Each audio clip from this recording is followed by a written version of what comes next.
Gabriel Jaramillo Sanín es un personaje muy particular.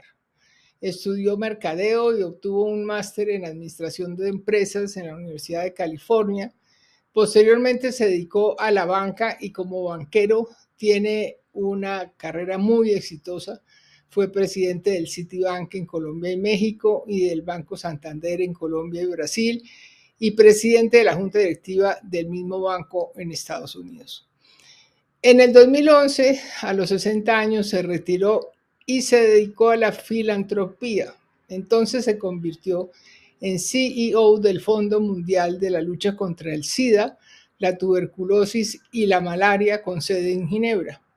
Y transformó ese fondo hasta el punto de que en 2 años recaudó 12.000 millones de dólares para luchar contra estas enfermedades.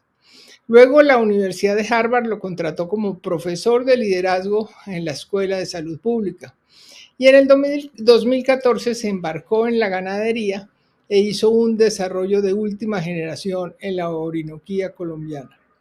Ahora decidió donarle su tiempo durante un año a un proyecto que según él bien podría hacer que Colombia diera un salto adelante y de verdad empezáramos a salir del subdesarrollo.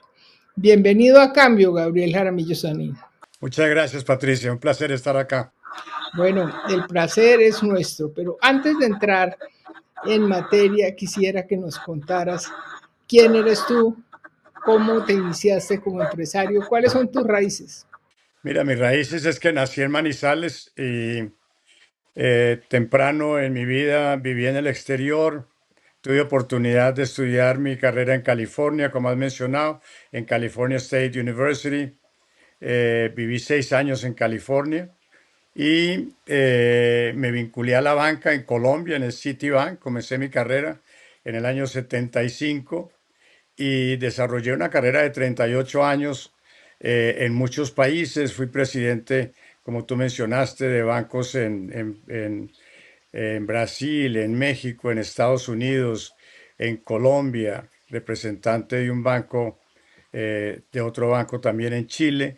Entonces, una carrera internacional en banca fue una carrera extraordinaria, pura suerte, gran suerte de parte mía, una oportunidad enorme. Y nunca pues llegué a entender por qué había llegado donde había llegado o cómo, por qué, porque realmente las cosas se fueron dando de una manera extraordinaria. Terminada esa vía, Patricia, me di cuenta que mi generación es diferente a la generación de mis padres. Tus padres, ¿qué? Cuéntanos un poquito de ellos. ¿Por qué vivías en el exterior?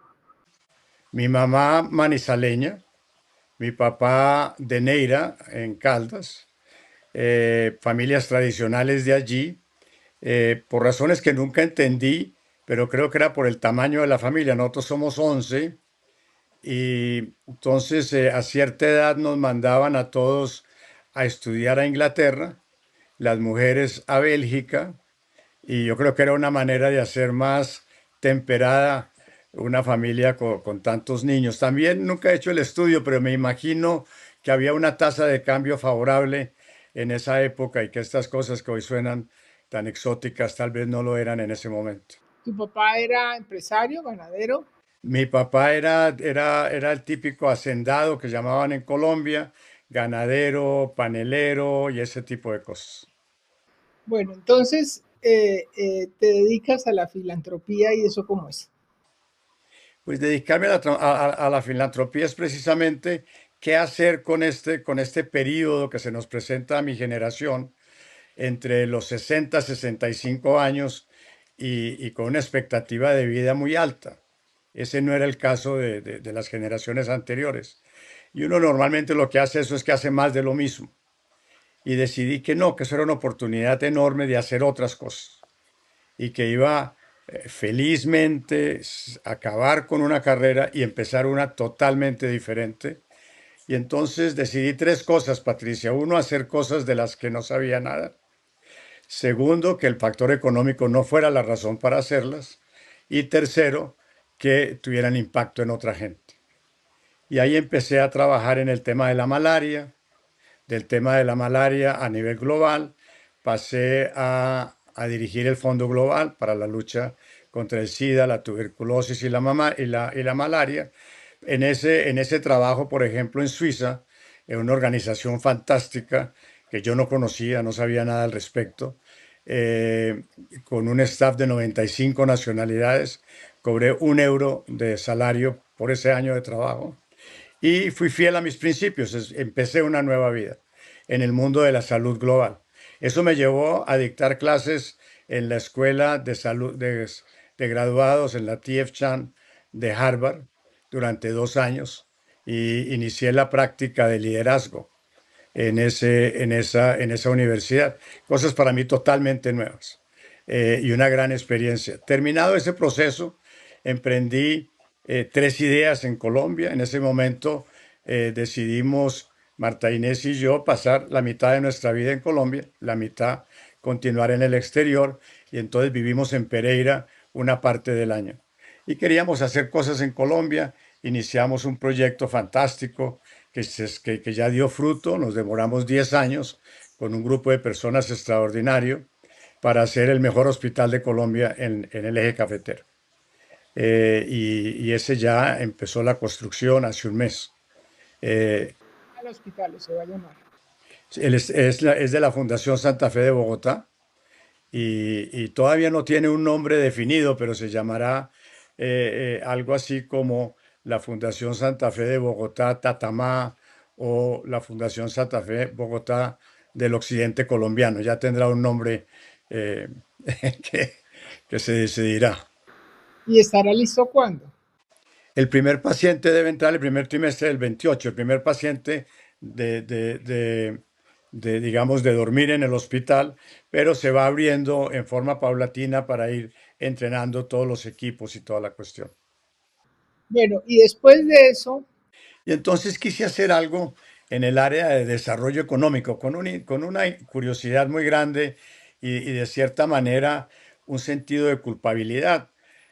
Y es que el país y mis contemporáneos, más que yo, los que estaban aquí, eh, eh, personas supremamente capaces, llevamos al país como a un embudo. Tuvimos un enorme bienestar de la población y sin embargo al final de eso un sentimiento muy duro, que es habiendo hecho eso, el reconocimiento es bajo y sí hay una realidad y es que pues no somos una sociedad muy igualitaria y nos comparamos en ese aspecto realmente de una enorme desigualdad.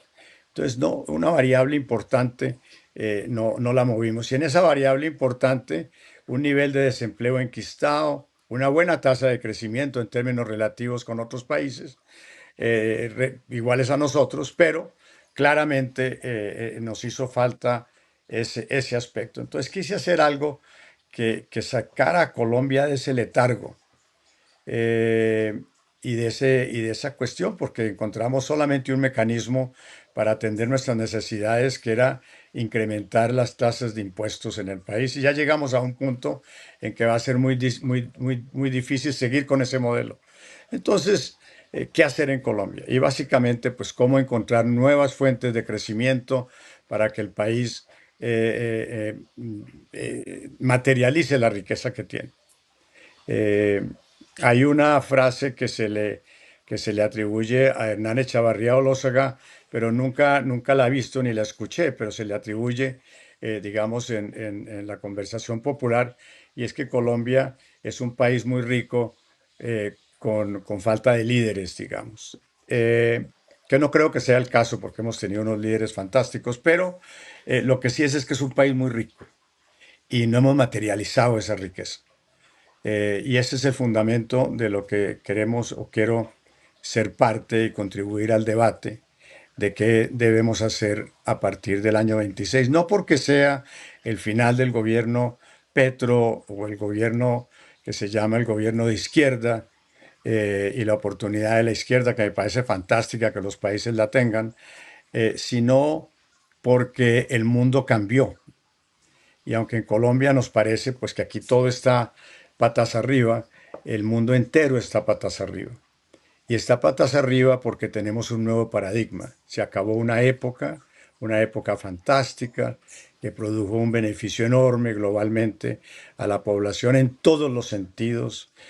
Tal vez la mejor época de la historia universal. Yo creo que no ha habido otra tan larga y tan fantástica en términos de bienestar humano. Sin embargo, hay un gran descontento.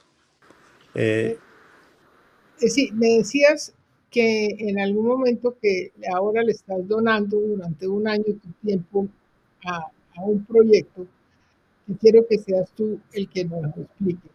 Proyecto que permitiría pronto dar un salto muy importante en desarrollo. ¿Cómo es eso, Gabriel?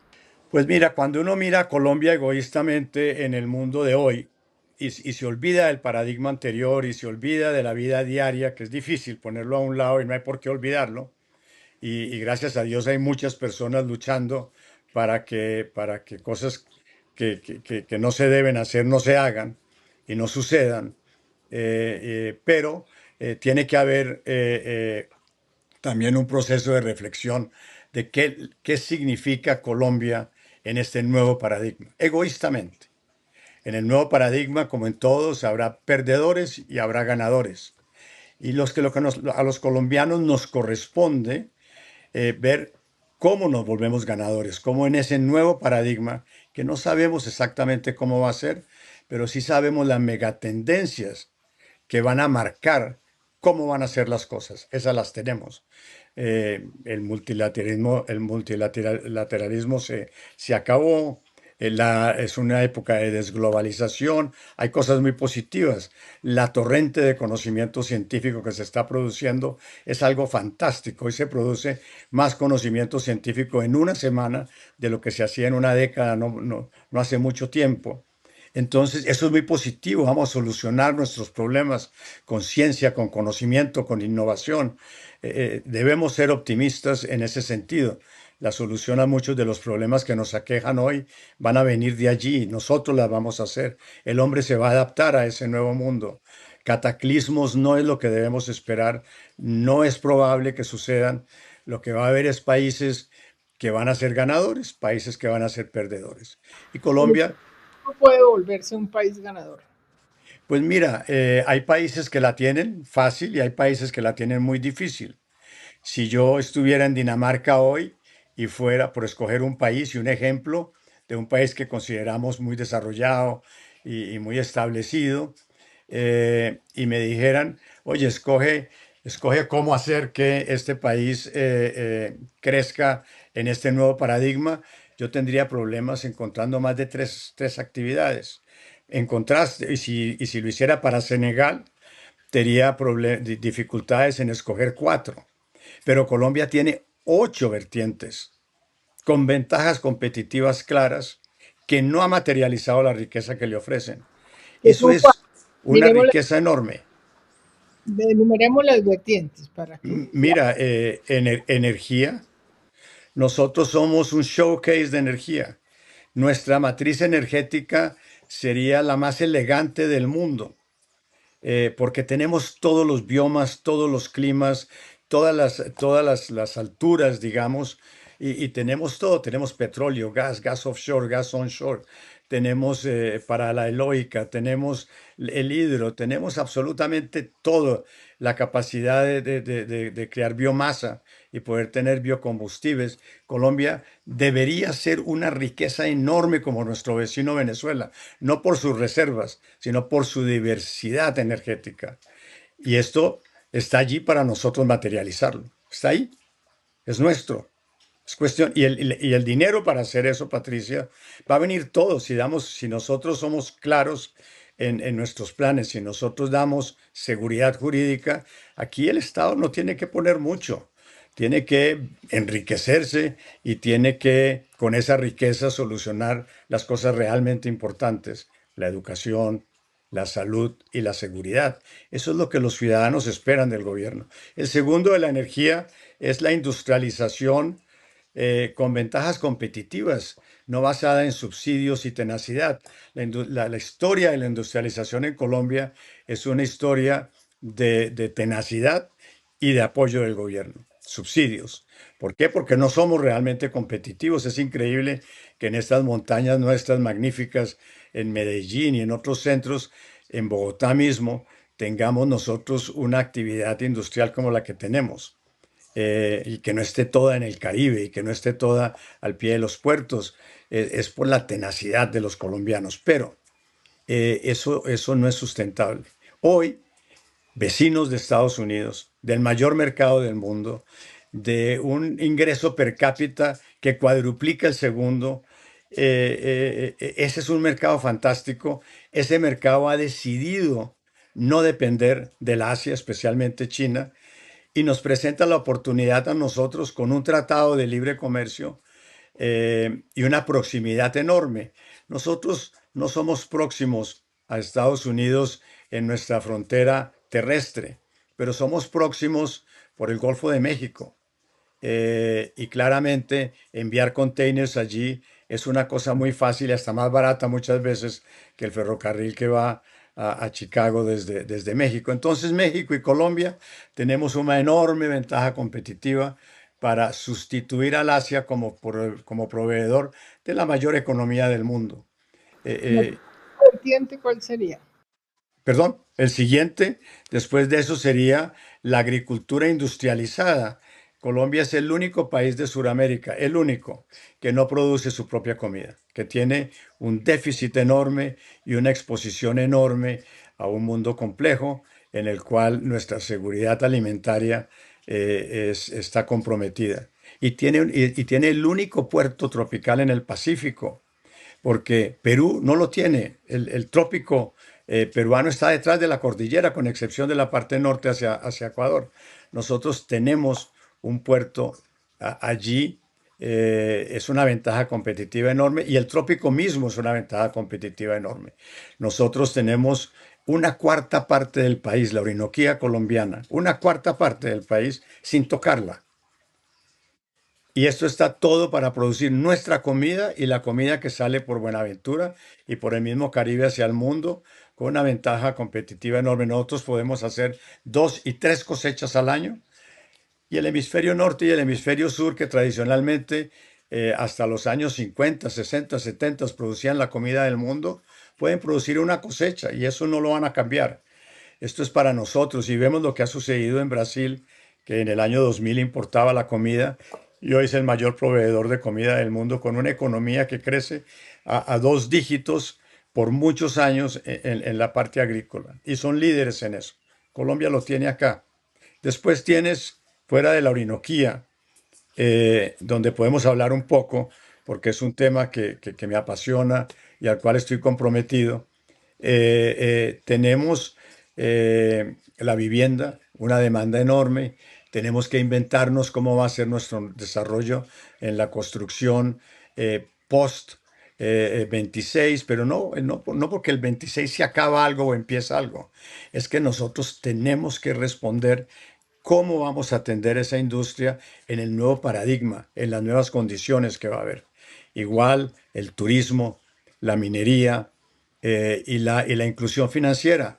Hay una correlación fuertísima entre el índice de pobreza y la inclusión financiera, las oportunidades, el empoderamiento del individuo, lo vemos todos los días.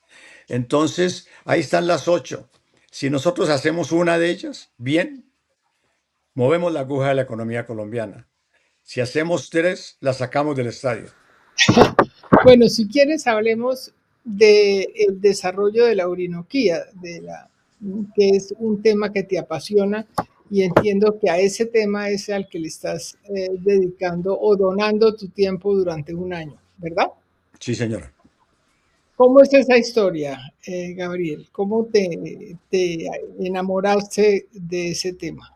Mira, no, la verdad es que desde chiquito, pues como todo colombiano, teníamos relación con el campo, pero yo me fui a los 16, 17 años y nunca más tuve relación con el campo, ni el campo era parte digamos, de mi medio ambiente.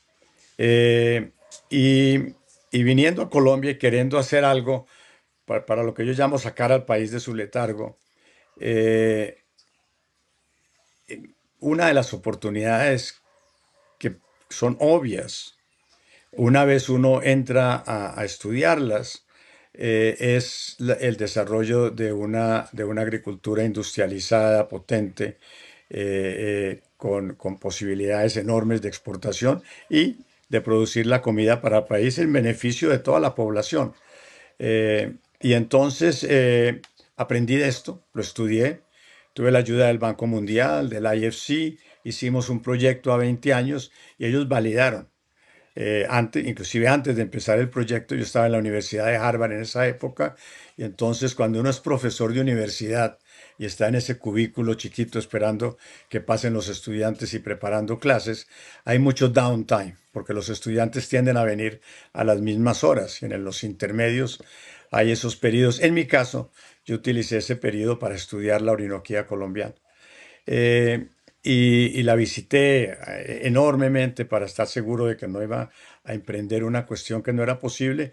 Hice un plan a 20 años, estoy en el año 10.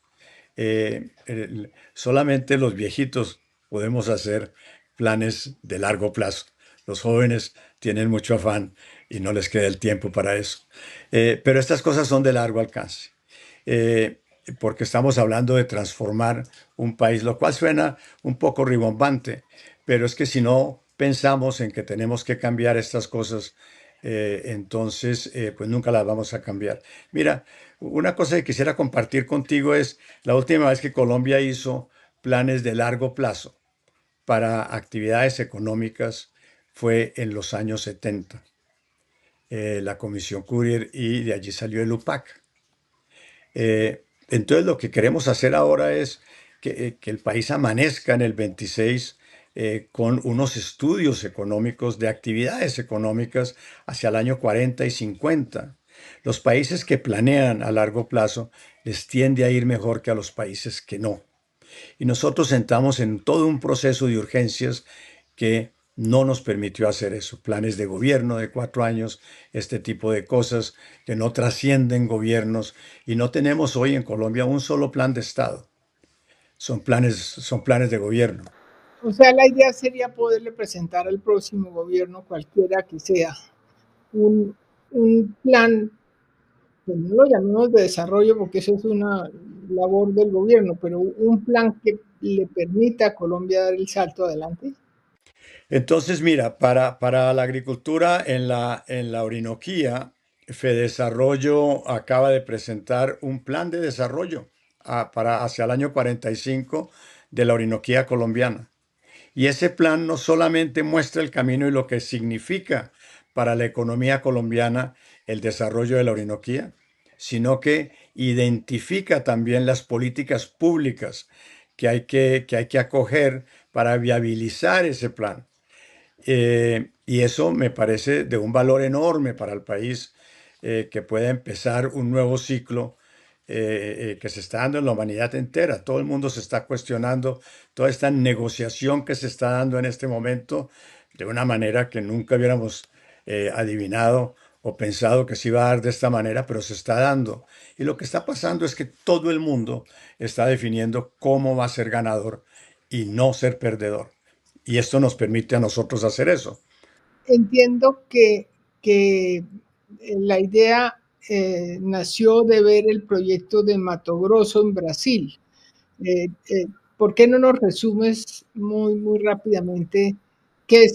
Pues mira, trabajando con Fedesarrollo en el estudio, que en el cual participé como miembro de una comisión de asesora del estudio, en el cual estaba Alexander Mendoza de Barros, un gran economista brasilero del agro, Luis Alberto Moreno, Armando Montenegro, Jaime Lieban, un gran empresario en la Orinoquía, tal vez el más avanzado de todos, y mi interés por la Orinoquía.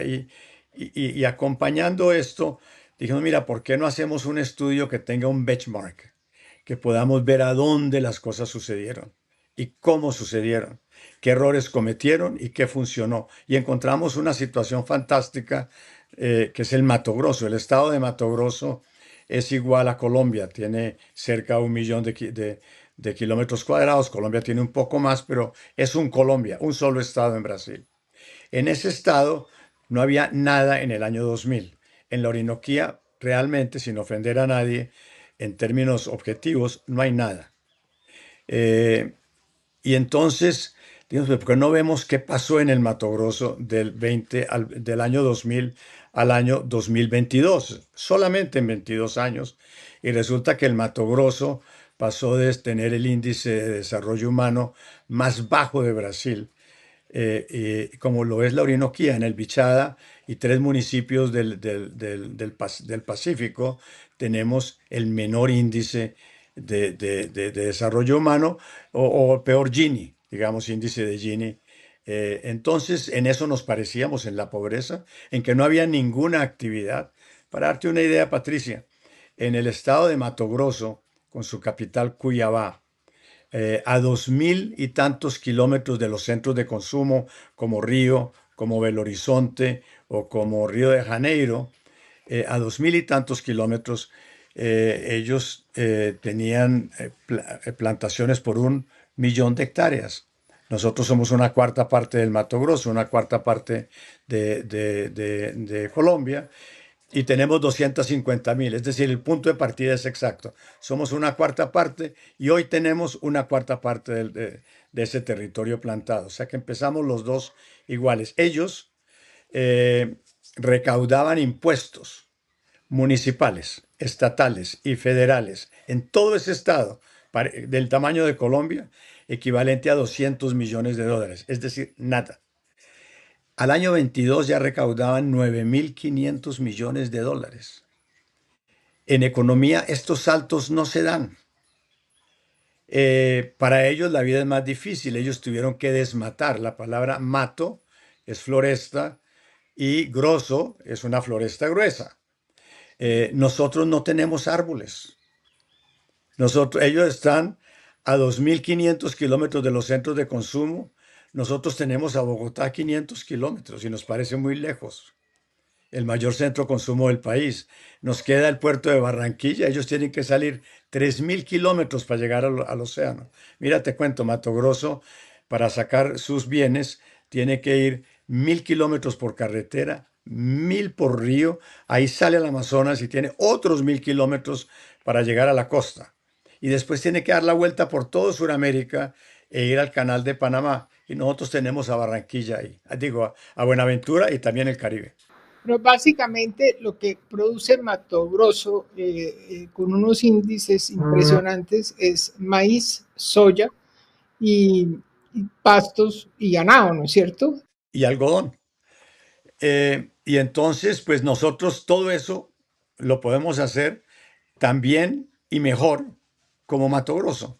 Y Mato Grosso pasó de hacer nada a ser el mayor del mundo en producción de carne de res, en soya, el tercero en maíz, el primero en Brasil en casi todo. Y nuestros llanos orientales, como los solemos llamarlos, pero es la Orinoquía entera, somos más ricos todavía. Nosotros podemos producir todo lo que ellos producen. Tenemos 26 millones de hectáreas, 250.000 hectáreas sembradas nomás. Estamos importando nuestro maíz, la soya. Cuando uno come pollo y cerdo en Colombia, para darte una idea, y te lo puedo decir en términos de, digamos, cotidianos, el 75% del pollo que tú te comes es importado, porque la comida de ese pollo, el maíz de ese pollo para alimentarlo y la genética es importada. Y cuando comemos cerdo, igual la soya y el maíz que le damos a esos cerdos es importado. Y por lo tanto, eso no hay ninguna razón de que eso sea así. Nosotros debemos exportar esas cosas. Entiendo que se cuadruplicó el PIB de Mato Grosso en 20 años, ¿cierto? Con ese desarrollo. Sí, más que se cuadruplicó. Es decir, el Mato Grosso hoy es un estado riquísimo, es una sociedad boyante. Hoy en día el Mato Grosso tiene el mayor ingreso per cápita de Brasil. Ya se le pasó a Sao Paulo, que era una economía, tal vez la tercera economía latinoamericana, Brasil, México y Sao Paulo. Y ahora aparece esta nueva fuente en 22 años de crecimiento. ¿no?, de la gente allá pues se ha mejorado infinitamente. Pues mira, el peor índice de Gini, es decir, la mayor desigualdad en un eje, lo pones en un cuadro, y el ingreso per cápita pasó de peor ingreso per cápita y de más desigualdad a la menor desigualdad y al mayor ingreso per cápita de todo Brasil. Todo en 22 años que todos nos acordábamos qué pasó hace 20, en el año 2000. Es una cosa muy reciente. Nosotros podemos hacer eso y no hay nada que nos lo impida fuera de una serie de restricciones que nosotros nos hemos impuesto y que muchas de ellas no se sostienen, se volvieron unas cosas culturales casi. Bueno, pero antes de entrar a ese tema en concreto en Colombia, a ver, entiendo que uno, digamos, de las objeciones es que se requieren extensiones gigantescas de tierra, que el tema de la reforma agraria, etcétera. Yo quisiera saber cuál ha sido la posición del presidente de izquierda, Lula da Silva de Brasil, con respecto a este proyecto de Mato Grosso. Ahí me tocó el gobierno entero del presidente Lula, me tocó el gobierno de parte del gobierno de Fernando Henrique en Brasil, y me tocó también Dilma Rousseff, todos muy cercanos, porque mi posición me permitía y me exigía estar muy cercano al gobierno. Yo vi todo este proceso del año 2000 al 22, pero directamente en el mundo financiero en Brasil hasta el año 2009. Eh, y, y lo que pasó allí fue que fueron supremamente prácticos. Yo creo que la palabra que se puede usar es, allí no hubo ideología, allí hubo decisiones prácticas. Una de las decisiones más prácticas fue la del presidente Lula de separar el Ministerio de Agricultura, que es para producir comida, del Ministerio de Agricultura Familiar, que es para atender una oportunidad social, un problema social con una oportunidad enorme de mejorar la calidad de vida de las personas. Separó, hay dos ministerios, son dos cosas diferentes. Y los dos han evolucionado con mucho éxito.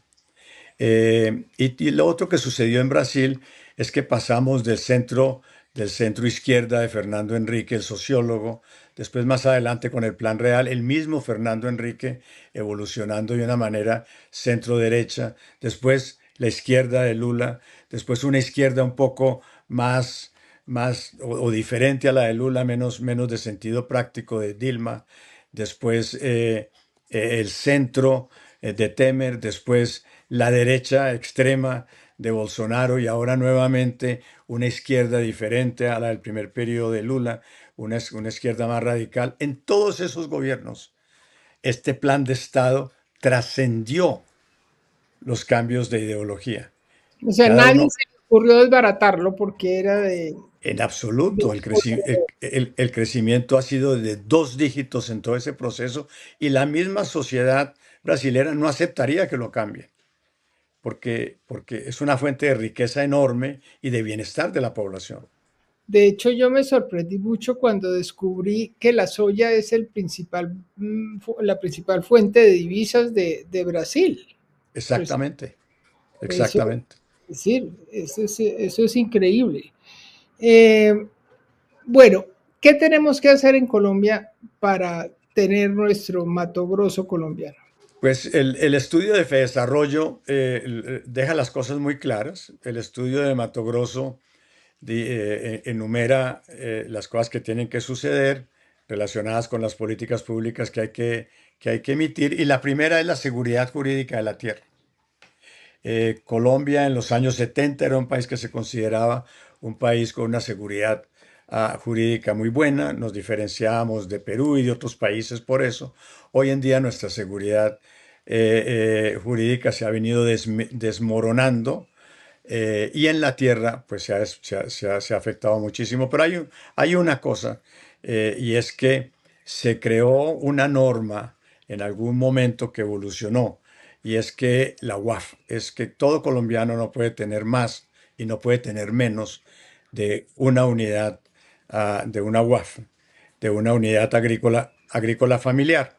Eh, y la UAF es diferente para cada región del país. Y el Expliquemos qué ministerio, es la UAF para las personas que nos están escuchando, Gabriel. entonces, una UAF es una extensión de tierra que el Ministerio de Agricultura determina en cada región del país cuál es ese máximo de tierra que puede tener un individuo. Y en unos municipios, digamos, de Caldas es 30 hectáreas, en el Bichada son 1.200. Y en el medio de eso está todo Colombia. Eso suena Eh, bonito, digamos. Eso suena bonito, pero ¿qué pasa con esa legislación, digamos?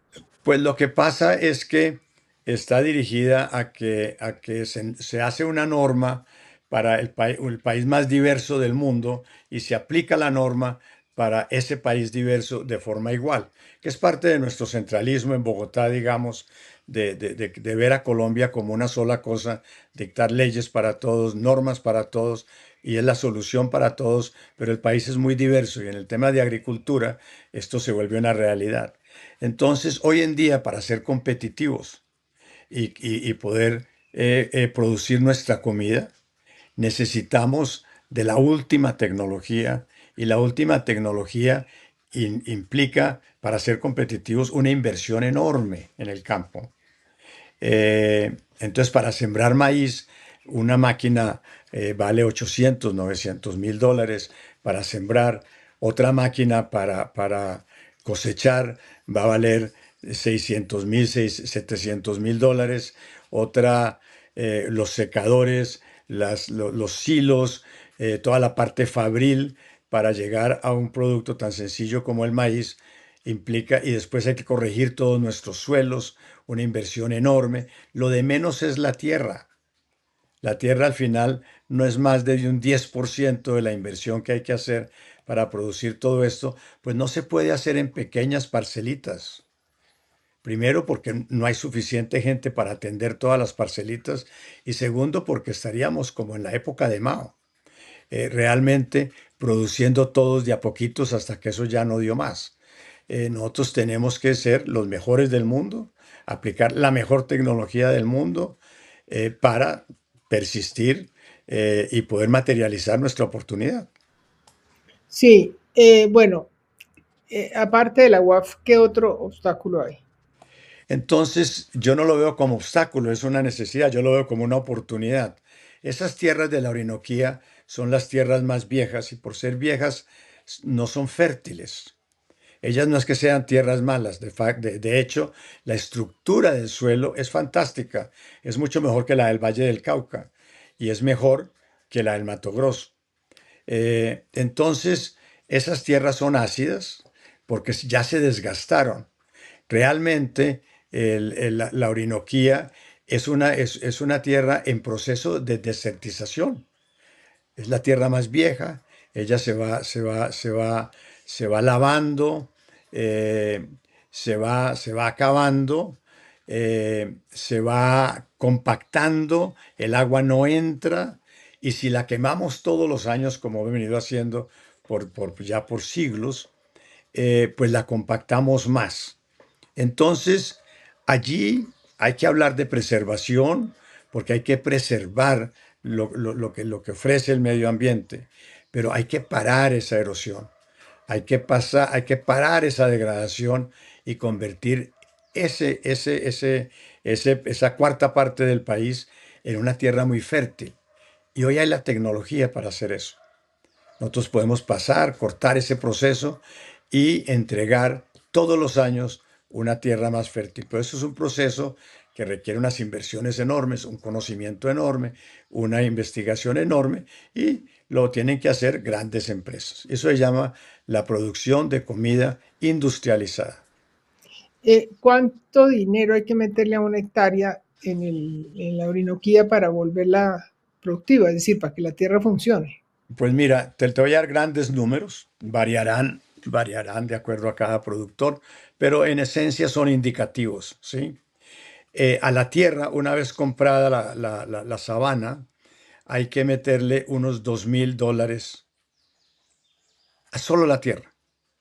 La tierra hay que poner unas 10 a 15 toneladas de cal Esa cal se trae del Huila. Eh, Otros componentes, ya no tanto como las 10 y 15 toneladas, fósforo y otras cuestiones. Y después hay que incorporar esa, esa, es- digamos, esos elementos para mejorar la tierra. ¿Por qué? Porque la tierra es ácida y tiene mucho aluminio, es vieja. Nosotros tenemos que alcalinizar esa tierra para que una semilla en una tierra alcalina se pueda desarrollar. Entonces, esa preparación, solo la preparación de la tierra son $2,000 por hectárea. Después, si vamos a sembrar granos, que es lo que se va a hacer en gran parte, pero ya hay palma africana, hay caucho, hay marañón, hay infinidad podemos hacer cacao, podemos hacer una cantidad de cosas que no se dan en el, y que no son parte de la historia del Mato Grosso. Nosotros tenemos una oportunidad especial, pero para granos tenemos que utilizar los mejores equipos del mundo, porque le tenemos que ganar a Estados Unidos, le tenemos que ganar a Brasil y a Argentina, y a Rusia y a Ucrania en algunas cosas. Y entonces, y a la Europa del Este.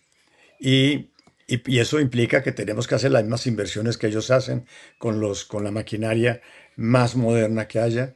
Y eso en una parcela, digamos, de 10,000 hectáreas, que en Brasil se considera pequeña, es una inversión de otros $1,500. Ya llevamos 3,500 y no hemos sembrado nada. Y también necesitamos, cuando cogemos esos granos, necesitamos secarlos para poderlos guardar a cierta humedad, a cierta cuestión, y después guardarlos en silos. Tú los ves, esos silos de aluminio que ves cuando ves agricultura desde el avión en Kansas, en Estados Unidos y en todos esos lugares, en el mismo Brasil y un poquito en Colombia, muy poco. Eso te puede costar otros 2,000 millones y te lleva, digo, $2,000 por hectárea y te lleva a 5,500 dólares. Y después tiene que comprar la tierra. Y después la primera cosecha vas a perder dinero. Y en la segunda cosecha vas a perder un poco menos.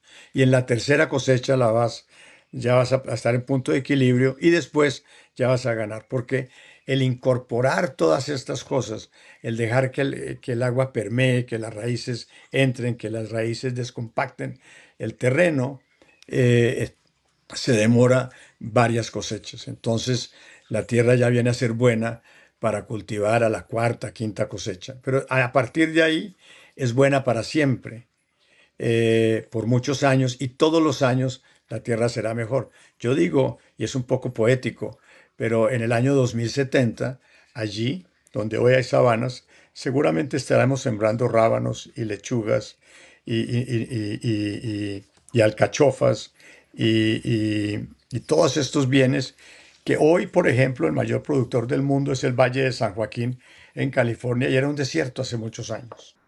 Digamos que entonces está claro que se requiere que exista la posibilidad y la seguridad, digamos, jurídica de que pueda haber en esa zona grandes extensiones de tierra para que sean rentable su explotación, para lo cual tienen que venir grandes capitales a la zona. ¿Es eso? Capitales y conocimiento. Porque si tú piensas que desde el año 90 al 22 aparecieron 2,200 millones más sobre nuestro planeta y que de aquí al 45 habrá otros 2,000 y tanto, pues son 4,000 millones de personas, son la mitad de la población del mundo. Y esa población se va a alimentar de comida producida en las regiones tropicales. Y el que tiene la mejor oportunidad de todos es Colombia. Bueno, y entonces, ¿cómo hacemos con nuestro santanderismo? Porque lo que yo entiendo es que hay unas normas, como tú has dicho, que aplican para todo el país, pero debían ser distintas según las zonas. Yo no sé si sea posible eh, establecer como una zona especial de desarrollo empresarial. E incluso entiendo que existe la ley 160 del 94 que establece las zonas de desarrollo empresarial. en las cuales regiría una legislación distinta a la del resto del país. ¿Eso sería posible? Pues sí, porque la Constitución lo dice, la Constitución y esa ley, que es que es la que hizo la normativa de los elementos de la Constitución de esa época, eh, pues el desarrollo de eso nos llevó a que el país, todo es un país susceptible de reforma agraria. Pero cualquiera que visite esa región y vuele por encima de ella y vuele unas 2 horas de vuelo y puede contar las casas, las puede contar. Y son, no hay gente, no hay nada. Pensar que allí vamos a llevar una población colombiana sin pueblos, sin carreteras, sin educación, sin ninguna infraestructura y que las personas de alguna manera van a mejorar su situación, pues yo te aseguro que por mala que sea su situación en cualquier parte del país, llevarlos allá a la mitad de eso, a 1 hora, a 200, 300, 400 kilómetros de una escuela, pues no son susceptibles de reforma agraria.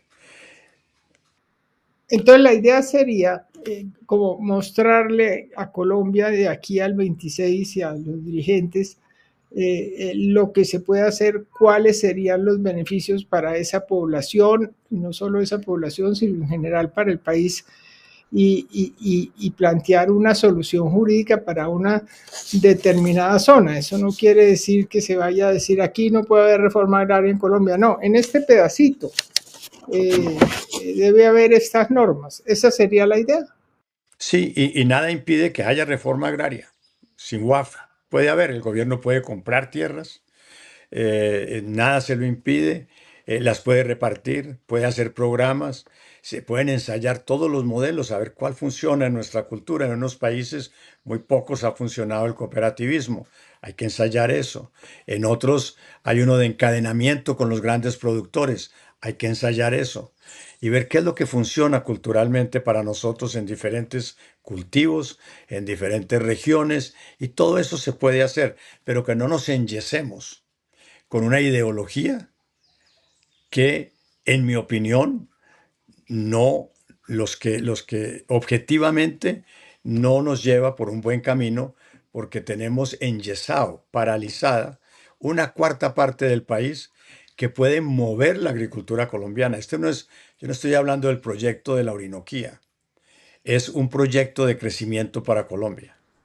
El presidente Petro al comienzo de su gobierno, si mal no recuerdo, hablaba de que Colombia tenía que producir rápidamente 6 millones de toneladas de maíz, si mal no estoy, o algo así. Y Eh, es correcto. El número ahora es 8 a 9 millones. Cuando él hizo su discurso fue 6. ¿Y cuánto estamos produciendo hoy en día? Hoy en día producimos nada, es vergonzoso. Creo que tenemos 80. Siembra más maíz Venezuela que nosotros. Es que esto da dolor de estómago. Y claro, del discurso del presidente Petro, a hacerlo hay que tomar las medidas para viabilizar ese discurso, que son precisamente las que Fedesarrollo, concordando con ese diagnóstico, enumera claramente. Entonces tenemos la seguridad jurídica, tenemos la cal, que es necesaria para volver esas tierras adecuadas. Si tú siembras una semilla en los llanos orientales, no te va a dar nada. Pero esa misma semilla en Mato Grosso en el año 2000 tampoco te daba nada. Ellos también tienen que colocar toda esa cal. A nosotros nos parece terrible porque no sé si concuerdas conmigo, pero es que nosotros somos muy afortunados. En la mitad del país en que todos vivimos, en esos 500.000 kilómetros cuadrados, en nosotros cualquier cosa que sembremos se da. Y nos parece que si hay algún lugar donde hay que hacer algo para que se dé, eso ya no vale. Pero en todo el mundo hay que hacer algo para que se dé. Lo raro es un país como Colombia, donde no tienes que hacer nada. Pones la semilla y nace. Quieres aguacate, quieres zapote, quieres arvejas, lo que tú quieras, sale. Y nos parece que el mundo es así. Ese no es el mundo. En el mundo hay que estudiar los suelos, hay que hacer lo que se requiere para que ese suelo se produzca. Una vez hay ese conocimiento, lo haces y tienes grandes producciones. Gabriel, ¿cuándo termina ese año de donación de tu tiempo a este proyecto de la Orinoquía, este sueño? Pues yo tengo un proyecto ganadero que va hasta el 34, por mi edad es bastante ambicioso. Eh, y, y también para mí termina en el 26, que le entreguemos al país un bien público, al país, un estudio sobre energía al año 45, un estudio sobre industrialización competitiva eh, eh, para el país, un estudio hacia el 45-50, un estudio sobre inclusión financiera, un estudio sobre vivienda, un estudio sobre eh, agricultura industrializada para producir eso que dijo el presidente Petro, de producir las 6, 7, 8 millones de toneladas solamente para sustitución de importaciones. Pero allí podemos, una vez hecho eso, producir 30 millones de toneladas sin ningún problema. Y eso lo exportaremos y el mundo estará ávido por esa comida. Y seremos competitivos porque tenemos todas las condiciones. Tenemos tierra plana, tenemos toda el agua del mundo, que no la tienen los mexicanos, que no la tienen otros países. Y tenemos también tierra plana. Entonces, lo único que nos falta es fertilidad, la cal. Eh, y unas carreteras, pero estamos diciendo, mira, no hagamos autopistas, hagamos terraplenes, seamos prácticos. Terraplenes con manejo de agua perfectamente bien funcionan y funcionan para camiones de 75 toneladas. Y pensemos diferente de como hemos estado acostumbrados a pensar en Colombia y nosotros podemos tener un California, el estado más rico y la quinta economía del mundo, en una parcela de nuestro país como lo tiene Estados Unidos en California y es una cuarta parte del país. Bueno, pues ojalá venga un gobierno que te pare bolas, Gabriel, en el 26 y que por lo menos parte de lo que has dicho se haga, porque el problema en este país es eliminar tanta carreta y hacer las cosas de Y manera. piensa en una cosa, Patricia, para terminar tal vez y dejarte con una idea es, pues, ¿cómo no puede ser el deseo sin ninguna ideología de sacar los municipios más pobres del país y volverlos los más ricos del país? Y que esa población salga del peor índice de desarrollo humano al mejor del país. ¿Cómo no puede ser eso una manera común de que nos comuniquemos, de que tengamos el debate correcto y nos movamos a hacerlo? Porque qué mejor outcome que ese. Ese no puede ser ideológico, ese es de todos. Sí, pues oyéndote, lo que me resta es felicitarte, agradecerte como colombiana y hacer un llamado para que veamos el ejemplo del presidente Lula, que no obstante su ideología de izquierda fue capaz de ver el beneficio que al Brasil le traería un proyecto como Mato Grosso. Gabriel, muchas gracias por tu tiempo y qué alegría haber podido hablar contigo. A ti por la oportunidad de compartir estas ideas. Muchas gracias, Patricia.